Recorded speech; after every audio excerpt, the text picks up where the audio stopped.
name is Marion Story, and I've been coming here since February 2013. I was diagnosed having atypical bipolar 23 years ago. Before I came here, I'd been a teacher and done a lot of things. I started teaching in Germany when I was abroad for a year as part of my university degree. I've always loved my work, but I was in a difficult situation just in terms of having a low. When I came here, I came out of that low, and I have found it to be a really helpful place. I was diagnosed with mild schizophrenia at about the age of 16, and I think that was due to because I'd turned to drugs at quite a young age and went completely off the rails when I was about 14, 15, and it kind of just got worse and worse really. Started anxiety and paranoia, and even then hearing voices and stuff like that. So I moved out with mum and dad when I was 18, and then I committed quite a bad offence at the age of 20, and that was after a suicide attempt that I'd made when I was 19. So it kind of went really bad for a long time, and then I finally got to run well, and they got me on a different medication and all that, and things started to get better. I was there for a spell of about 5 years, and then I got out and ended up here. So yes, it's been a long old road, but I'm a lot better now, you know. I'm diagnosed with paranoid schizophrenia, but I was really unwell, and I've sort of not recovered fully, but I've got a lot better than when I was really unwell. Come a long way, but without this place it wouldn't have happened so fast, or if at all. It's not always easy. Like, life isn't always easy, work isn't always easy, mixing with others isn't always easy.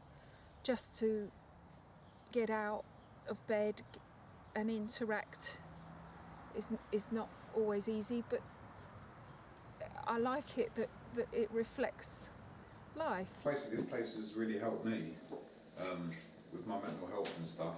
It's given me confidence, you know, meeting new people, just being out and about, out of the house, you know, during the day, which, you know, is a good thing for me. It's a great place to come along. Everyone's really friendly here, the office staff are really nice, the volunteers are really cool people. But I think what makes this place work is that there is enough understanding of people who have a vulnerability in mental health. People that understand what you're going through. One of the staff said to me a while ago how mental health can affect not just your mind but your body as well. It's a holistic thing, and I think the more the NHS realises that the two are linked, it's not just mental health problem, physical problems, separate budgets, separate issues. They're very much related. Trust Links as a whole is a brilliant organisation. They've got lots of really good people working for them, and I know by hearing other people that come here that really help them with their mental health problems. I've made many friends here. People come and go though, but yeah, I've met a lot of different people who I get on well with. I've made loads of friends here, and not just the volunteers, the staff.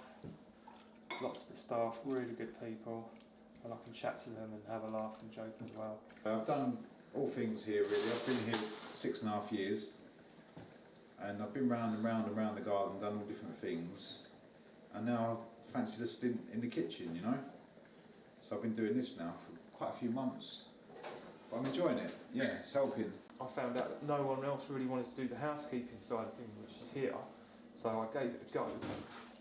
And I really liked it, and I preferred doing this than the gardening, so I ended up doing this. When I first came here, I was very much involved with the garden. I loved working on the planting, digging, weeding, repotting.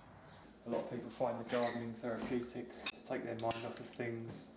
And then I got involved with a music group. That was my part of my initiative, and I was very keen because I'm a very keen musician. But that did not work out for me because it reawakened a lot of my symptoms, which are getting overexcited, getting obsessive, and feeling the weight of responsibility, even though it wasn't necessarily there. And I felt the weight of responsibility for the group, and I started really worrying about it and not sleeping, and I had to drop out of that group.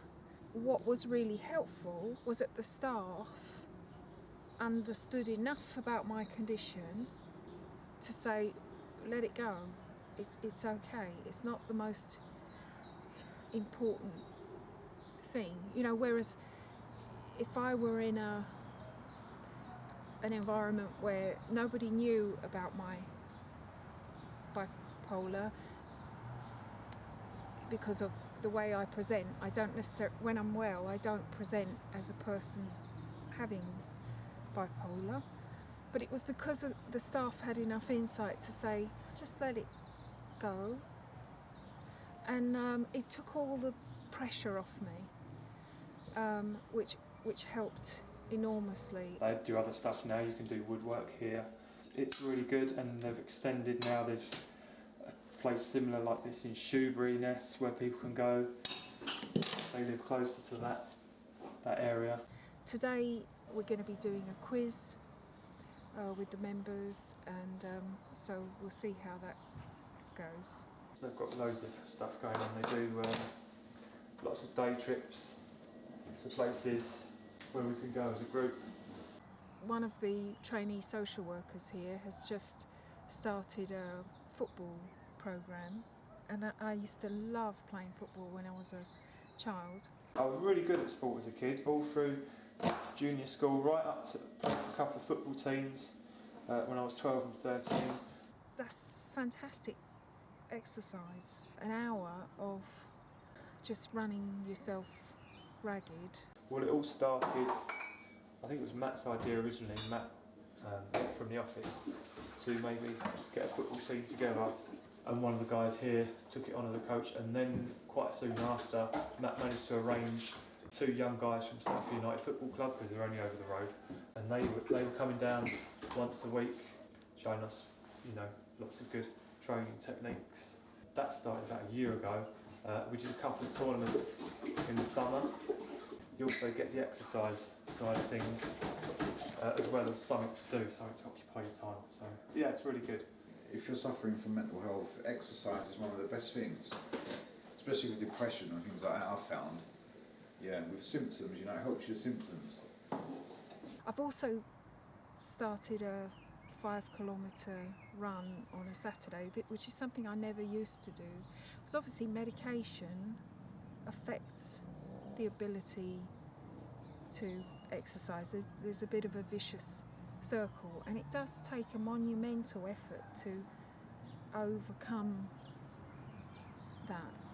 It's a fact that medication can slow down metabolism, increase appetite. I think if you're determined enough, it can be overcome.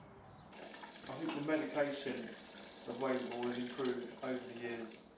I worked for Fiat in Basildon and training managers, and I worked in London 2 days a week teaching English as a foreign language.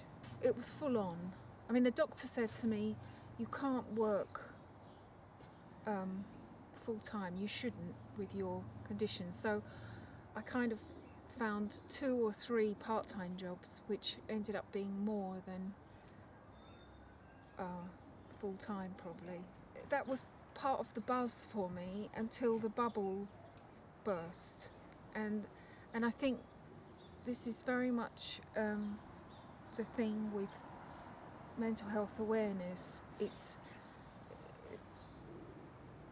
the person who has these limitations being aware of the limitations. It's me being aware before the relapse happens. I do 2 days a week here,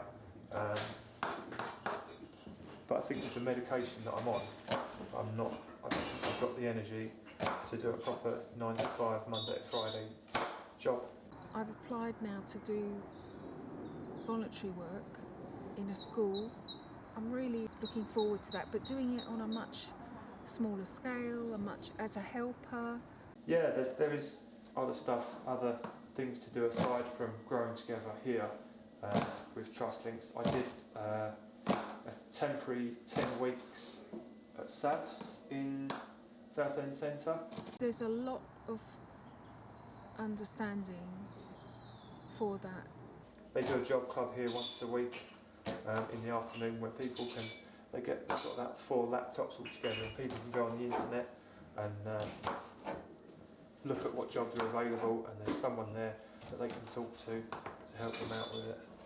Any psychiatrist will say there's no cure for schizophrenia, there's no cure for bipolar affective disorder.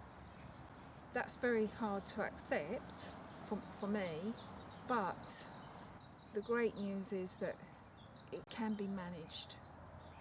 My bipolar can be managed, and I'm the one that can manage things with information, with support, with places like this.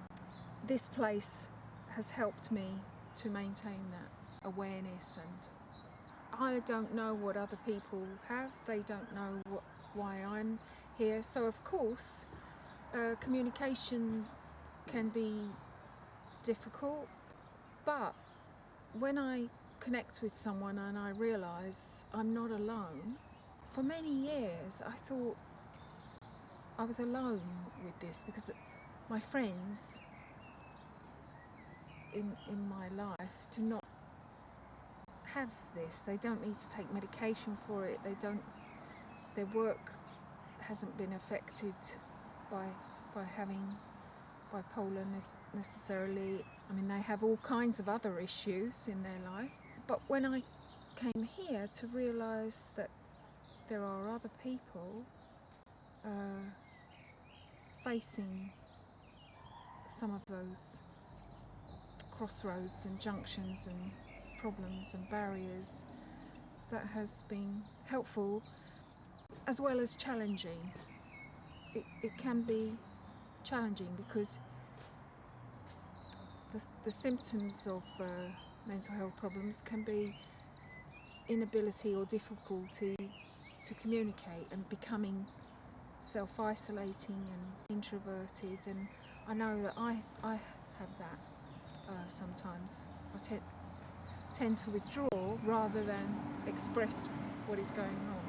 I was in a relationship with someone where he was a doctor and he could not accept that I had bipolar, and he was a doctor, and he said, "Oh, I've worked in forensic psychiatry and I know you don't have bipolar."